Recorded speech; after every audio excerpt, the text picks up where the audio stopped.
Bonjour ou rebonjour si vous nous retrouvez sur CCI TV. On est là toute la journée. Je vous rappelle que c'est un événement au cœur de l'agglomération à Avraise, spécialement destiné aux chefs d'entreprise, mais pas que, parce que vous pouvez devenir également un chef d'entreprise, avoir des projets de développement, de stratégie. C'est pendant 3 jours, ça se passe au cœur de la CCI, je remonte à nouveau, la CCI Seine-Estuaire. Et le but, c'est de pouvoir participer, bénéficier des conseils, des solutions, à travers des ateliers, des conférences, débats, des repas où on échange beaucoup, et pas que des cartes, on échange également des informations. Ça dure 3 jours, et nous, on est présents avec vous toute cette journée, avec différents plateaux. Et nous allons nous intéresser au numérique, surtout de la manière dont on peut booster ses ventes ou pas. Mais le but, c'est quand même de les booster. Et pour ce faire, nous avons plusieurs invités, dont une experte en la personne de Ingrid Boutroy. Ingrid, bonjour. Bonjour. Ingrid, vous êtes responsable du pôle innovation numérique, qui est un pôle récent, si je résume, qui est en fait sous une forme de regroupement de plusieurs entités et en service depuis désormais 1 an. Et à vos côtés, il y a Frédéric Gallet.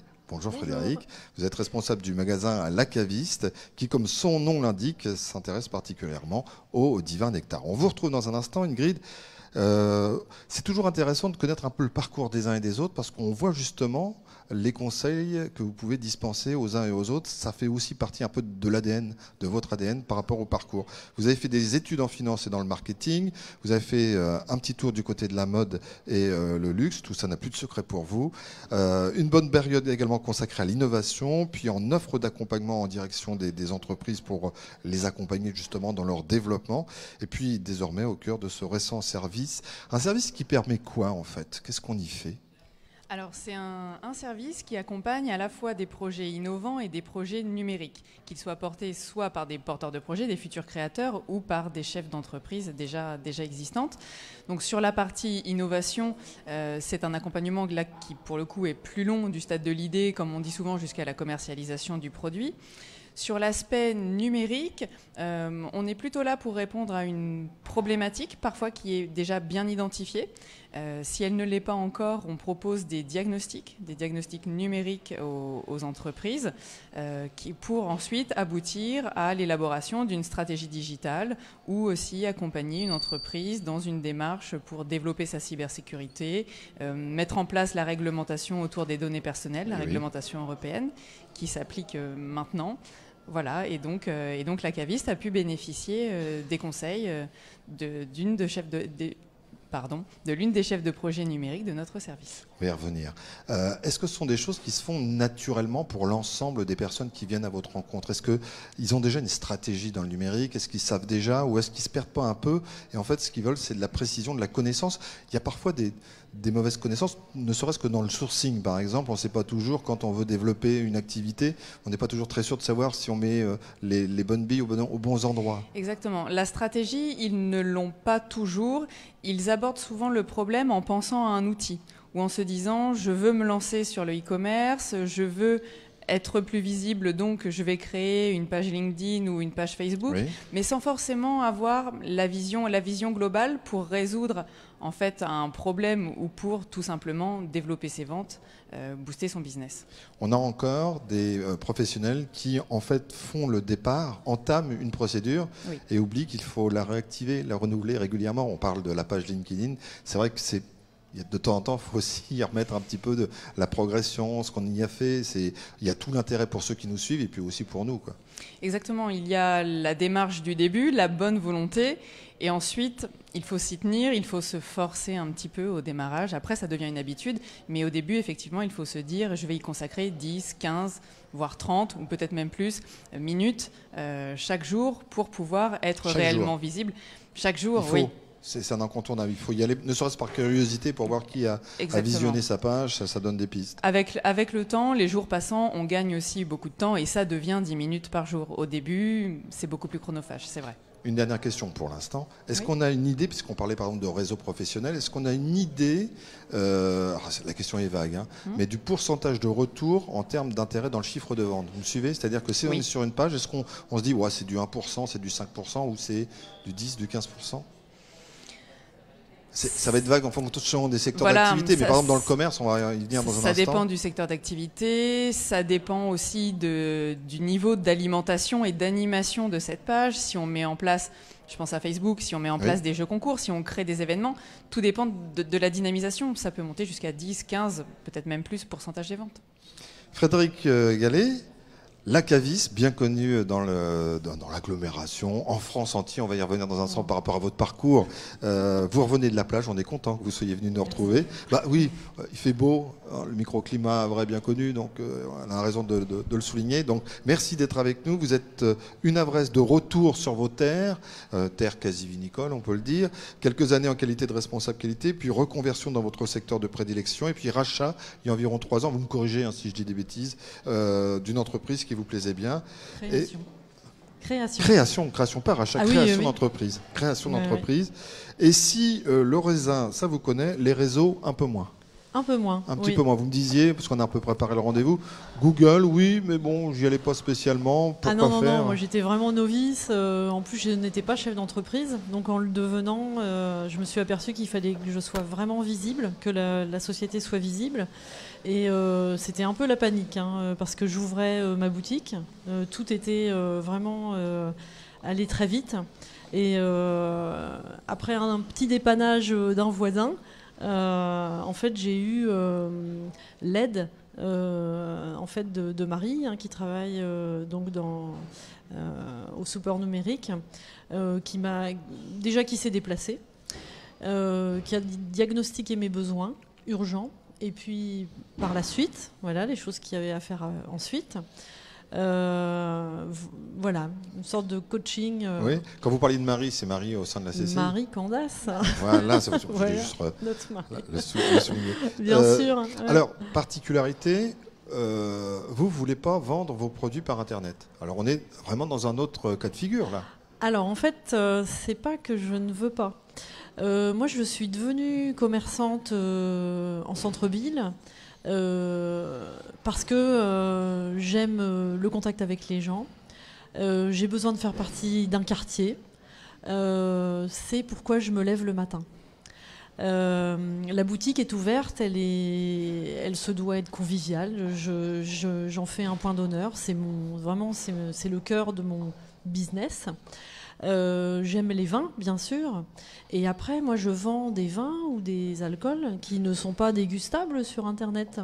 Oui. Voilà, donc ça n'est pas facile. Vous voulez les faire venir chez vous pour vous rendre compte des produits et de tout l'intérêt qu'ils auront justement d'adopter tel ou tel cru.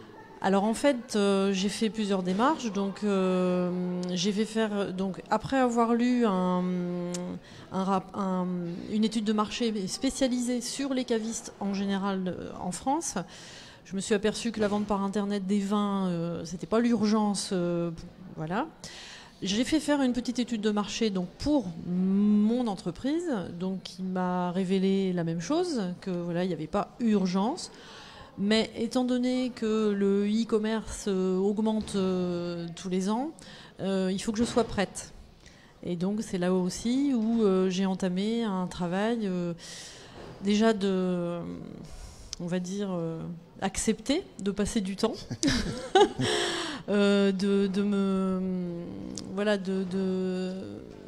un petit peu moins contrainte, un peu moins ennuyée par ça. D'accord. Mais en gardant toujours cette idée déjà de garder la main là-dessus, parce que les gens qui commanderont sur Internet seront des gens qui ont déjà bu le vin que j'ai sélectionné, me connaîtront, me feront confiance.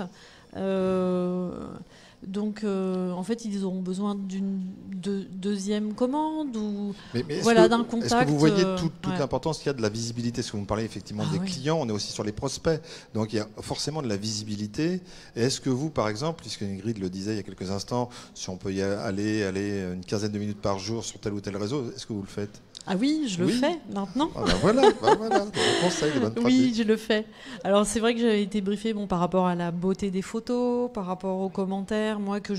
Alors, il y a une chose importante, c'est que je n'ai pas voulu externaliser ce travail. Donc c'est moi qui le fais personnellement. Donc ça reste peut-être simple, mais tout est fait avec mes mots. Voilà. Et puis mes ressentis. Et c'est vrai que oui, j'y vais. Et puis c'est de plus en plus facile. Pour l'instant, ça reste très simple. Voilà. Effectivement, Merci, Frédéric web, c'est le nouveau merchandising. Très clairement, si vous ne soignez pas votre image sur les réseaux sociaux, vous tirez une balle dans le pied. C'est bien d'y être, mais il faut y être très bien. Alors Frédéric parlait qu'elle faisait tout elle-même. Est-ce que c'est la bonne formule ou est-ce que ça va dépendre en fait de son activité ou quoi que ce soit? Ça va dépendre de son activité, ça va dépendre aussi du fait qu'elle ait l'appétence ou pas. Là, pour le coup, Frédéric, elle a envie de découvrir, elle a envie d'apprendre et puis elle a envie de garder la main. Tant que le temps le lui permet, tant qu'elle en a envie et qu'elle arrive à le gérer, oui, c'est bien. Nouveau témoignage avec Sophie Emmett. Bonjour Sophie. Bonjour. Alors mettez bien votre micro juste sous votre nez, je sais bien, c'est encombrant, ça mange un peu le visage. Vous sévissez au sein de Click & Co. C'est ça. Et donc d'abord, 2 mots sur Click & Co. Alors Click & Co, je l'ai créé Je vais vous embêter, il faut vraiment Je monter l'ai là-bas. créé il y a 1 an, du Oui. coup. C'est une société nouvelle qui permet aux jeunes entreprises ou même des TPE, PME ou plus grandes entreprises de communiquer sur les réseaux plus facilement. L'idée, c'est de faire gagner du temps aux chefs d'entreprise qui puissent se concentrer sur d'autres activités et donc moi, de prendre en charge leur communication sur la partie digitale. Vous êtes arrivé comment dans ce métier-là? C'était la logique après vos études ou pas du tout? Même pas du tout. À la base, j'étais partie dans du marketing et finalement, c'est en créant des sites internet pour des personnes de mon entourage où en fait l'idée c'était vraiment de développer leur image sur internet qui était plus importante. Donc c'est parti de cette idée-là il y a bientôt presque 10 ans. Même si je suis encore assez jeune, ouais, ça a commencé assez tôt. Alors à la fois vous les accompagnez par rapport à leur démarche, mais est-ce que c'est le but, c'est à un moment donné de leur avoir donné suffisamment d'informations pour qu'eux aussi puissent s'alimenter? On l'a vu il y a un instant avec la caviste. Il y a un côté formation aussi. Il y a un côté passage. formation. Il y a certaines entreprises que j'accompagne au démarrage de leurs réseaux sociaux qui souhaitent s'implanter, donc qui souhaitent se mettre sur les réseaux comme Facebook ou LinkedIn. Donc l'idée c'est de créer au démarrage les pages, partir sur un contenu assez sain et assez complet, et après de leur donner les éléments pour qu'ils puissent continuer eux-mêmes leur communication. Est-ce qu'il y a les mêmes questions récurrentes qu'on vous demande à chaque fois quand on démarre, qu'on est un peu novice, qu'on ne sait pas trop? Est-ce que tout le monde vous parle de certains réseaux sociaux ou ont des objectifs très très arrêtés sur l'attente, le retour que vous allez pouvoir leur procurer à travers les services que vous allez leur diligenter? C'est assez varié en fonction du profil de l'entreprise. Ouais. Là-dessus, par rapport aux questions récurrentes, on a souvent quel est le message que je fais passer sur quel réseau? C'est souvent la même question. Est-ce que sur Facebook, je parle de la même manière que je vais parler sur LinkedIn? On a ces questions-là qui arrivent souvent. Et après, au niveau du retour, on est surtout sur de l'image au démarrage, de se faire connaître, de la notoriété. Et après, l'idée, c'est de vraiment continuer à avoir de nouveaux clients. Donc là, on passe sur un autre stade, on voit l'évolution à partir, par exemple, du 6e mois, 7e mois, où là, on commence à se faire connaître et maintenant, on veut acquérir plus de clients ou de notoriété encore. C'est terminé, je mets exprès les pieds dans le plat, c'est terminé les sites? Parce que pendant un moment on disait si vous n'avez pas votre site, vous n'êtes pas vu, référencé. Est-ce que c'est un peu terminé tout ça? Puisque le but c'est maintenant d'aller plutôt sur des réseaux qui existent pour augmenter la fréquentation. Parce que déjà d'aller sur un site, ça veut dire qu'on vous a repéré en tant que nom. Est-ce que c'est pas plutôt de la curiosité? Ou est-ce que ça a toujours son sens d'avoir un site? Alors ça a toujours son sens d'avoir un site, c'est pour ça que Click & Co n'est pas que sur les réseaux sociaux, c'est aussi du référencement naturel, donc c'est-à-dire qu'on développe la notoriété des sites internet.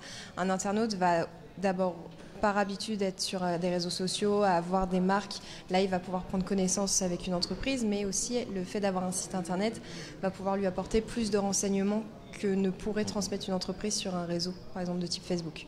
Donc ça se complète, c'est pas, l'un dépasse pas l'autre, ils sont toujours complémentaires, mais après du coup l'usage se fait différemment. Dans un monde interconnecté où on peut toucher aussi bien le sud, le nord, l'est que l'ouest, est-ce que vos clients sont essentiellement sur l'agglomération havraise ou est-ce que du fait vous en avez un peu partout? Principalement sur l'agglomération havraise, je travaille vraiment plus la proximité. Pour jouer la proximité, Oui. pour pouvoir aller les visiter et leur donner des conseils. Voilà, et pour pouvoir directement donc être sur le terrain et être réactif quand ils ont une actualité chaude, de pouvoir la diffuser tout de suite. Alors Ingrid, il y a quelque chose qu'on n'a pas encore abordé, et je pense, et vous me confirmerez l'une et l'autre si c'est vrai, c'est que on parle de plus en plus de sécurité, de cybersécurité. Oui. La RGPD est arrivée entre-temps et qu'il faut tout réexpliquer. Est-ce que c'est un frein ou au contraire c'est une sécurité pour ceux qui veulent développer tel type de stratégie via le numérique? Alors, il faut plutôt le voir comme une sécurité que comme un frein, puisque de toute façon, le numérique, c'est le sens de l'histoire. Il y en aura de plus en plus, on communique de plus en plus sur les réseaux sociaux. Les entreprises elles-mêmes détiennent de très nombreuses informations. Elles ont des logiciels de gestion et d'optimisation. La cybersécurité, c'est un vrai enjeu. Et nous, on considère qu'on ne peut pas promouvoir le numérique sans parler de cybersécurité. C'est pas possible. Est-ce que ça effraie les gens? Pas plus que ça, le fait de penser à cybersécurité ou tout ça, de protéger ses données? Certains le sont un peu, mais voilà, je pense qu'il faut... Dans la mesure où ils font la démarche? Dans la mesure où ils font la démarche, c'est bien engagé. Il faut se protéger, oui, c'est bien d'y penser. Fanny Hubert-Salmon, bonjour. Bonjour. Merci de nous rejoindre. Vous êtes la responsable de Fulfill Agency. Vous êtes journaliste et réalisatrice de documentaires, notamment dans le monde équidé, puisque c'est le monde d'où vous venez. Alors, j'ai marqué entre parenthèses niche. On verra si effectivement c'est intéressant d'avoir une niche ou pas. Et quand on a échangé avant de se retrouver sur ce plateau, vous me disiez, moi, mon atout majeur, ma force de vente, c'est l'émotion que je peux dispenser à travers vos réalisations. Parlez-nous un petit peu de votre métier, puis après on va voir justement le rapport ou non avec le numérique et les réseaux sociaux.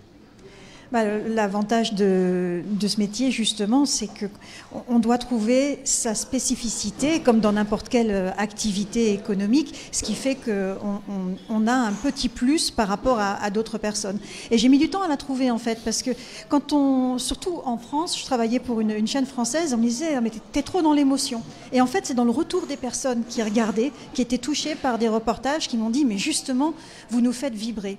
Et au moment où c'était comme une épiphanie, en fait, quand je me suis rendu compte que c'était pas du tout un défaut, mais une qualité, je me suis dit que c'était vraiment quelque chose à cultiver. Et c'est ce que je sais faire. Donc, faire rire, faire pleurer et aider à transmettre un message, qu'il soit institutionnel, qu'il soit commercial, qu'il soit juste en termes de médias, parce que on est dans des formats ultra formatés de nos jours, et réussir à trouver le petit plus permet de communiquer différemment. Voilà. Alors non seulement ceux pour qui vous réalisiez les reportages, enfin, c'était pour la chaîne pour laquelle vous interveniez, mais dans laquelle ils étaient au cœur du reportage, vous disaient ça c'est bien, mais il faut continuer. Mais en plus, c'est eux qui vous ont poussé à vous lancer dans l'entrepreneuriat. Alors, pas forcément les gens de la chaîne. Non, je ne parlais pas des gens de la chaîne, je parle de. Non, en plus, je suis passée par le côté freelance parce que je faisais des documentaires pour la chaîne sur mon temps de vacances. Donc, je suis passée par une étape de freelance pour travailler aussi avec plusieurs chaînes, notamment à l'international. Et puis, j'ai des clients indépendants qui sont venus me voir, voilà, qui étaient soit des institutionnels, soit des haras, soit une marque de montres, qui avaient besoin de contenu et qui m'ont dit, mais on aimerait bien travailler ensemble directement. Et c'est là où j'ai eu peur, et c'est là où la CCI est intervenue et m'a énormément épaulée. C'était très important, parce que moi je suis une créatrice, mais alors je suis pas forcément... L'esprit d'entreprendre, si, ça va, mais gérer derrière, c'est-à-dire avoir 10 000 idées la minute, c'est une chose, mais savoir aller jusqu'au bout des choses et le mettre dans un tableau Excel, ça c'en est une autre. C'est un peu plus compliqué. Et donc vous avez pu bénéficier un des accompagnements, c'est 5 jours pour entreprendre, et ça vous a aidé, ça? Ah bah oui, je dis souvent, je serais allée directement dans le mur si je n'avais pas bénéficié de cette formation-là. Parce que ça permet aussi quand on est dans son cœur de métier, on est passionné par ce qu'on fait, et c'est un moteur énorme, et c'est un atout énorme pour se vendre. Mais ça ne nous donne pas tous les outils. Et le fait de pouvoir, en 5 jours, avoir un panorama complet des sujets sur tout ce qui est légal, tout ce qui est comptable, l'URSSAF, même s'ils n'étaient pas venus à notre session, ils nous avaient fait faux. Bonjour l'URSSAF. Voilà, bonjour. Mais voilà, c'est très intéressant, et en plus, ça nous permet de côtoyer d'autres personnes avec d'autres projets, et encore une fois, d'ouvrir le spectre et de ne pas rester avec nos œillères, si je puis dire, une image cheval, si je peux me la permettre, et être plus efficace, pour le coup. Et le rapport avec le numérique? Est-ce que vous y allez tout de suite directement? Vous voyez l'intérêt, ou est-ce que vous pourriez bénéficier Complètement. Enfin, pour moi, ça a participé aussi au fait de vouloir devenir freelance, parce que dans nos métiers de télévision, le numérique et la révolution digitale a permis de changer le mode de distribution. C'est-à-dire qu'avant, si on n'arrivait pas à convaincre un directeur de programmation, le programme ne pouvait jamais trouver sa cible.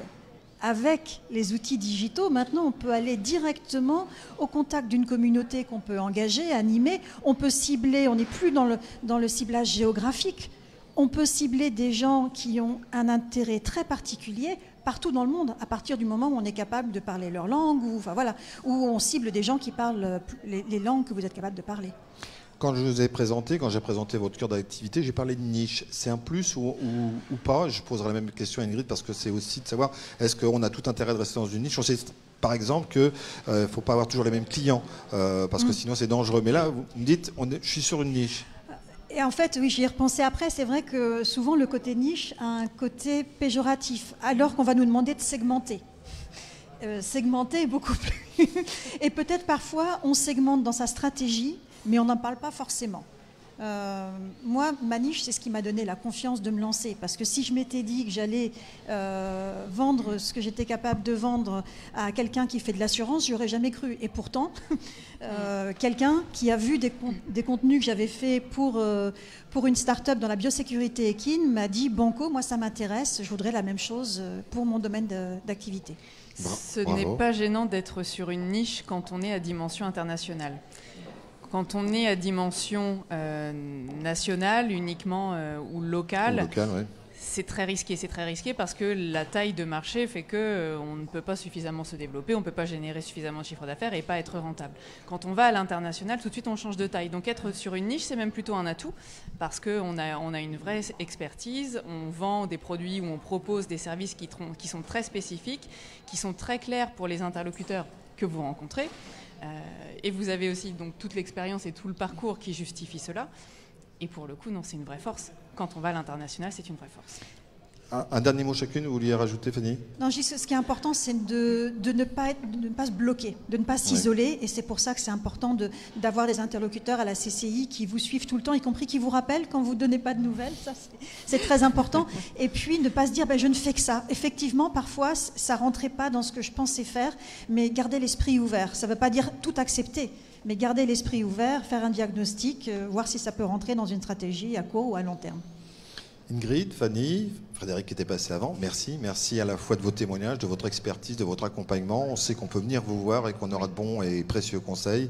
Et puis le but c'est aussi d'avoir cette vision soi-même un peu stratégie de développement, ça facilite les choses. Merci à vous. Prochain rendez-vous, c'est dans une petite demi-heure et on parlera cette fois-ci de réseaux, les réseaux qui en fait affinent, développent le business, notamment pour le dirigeant, mais pas que. C'est ce qu'on verra tout à l'heure. Prochain rendez-vous, c'est à 15h30. Portez-vous bien, venez nous rejoindre si vous le souhaitez. On est toujours là pendant 3 jours. Enfin, nous, c'est toute la journée, mais la semaine de la PME, c'est pendant 3 jours. Donc, CCI, Seine-et-Esthouer, vous savez où c'est. On compte sur vous.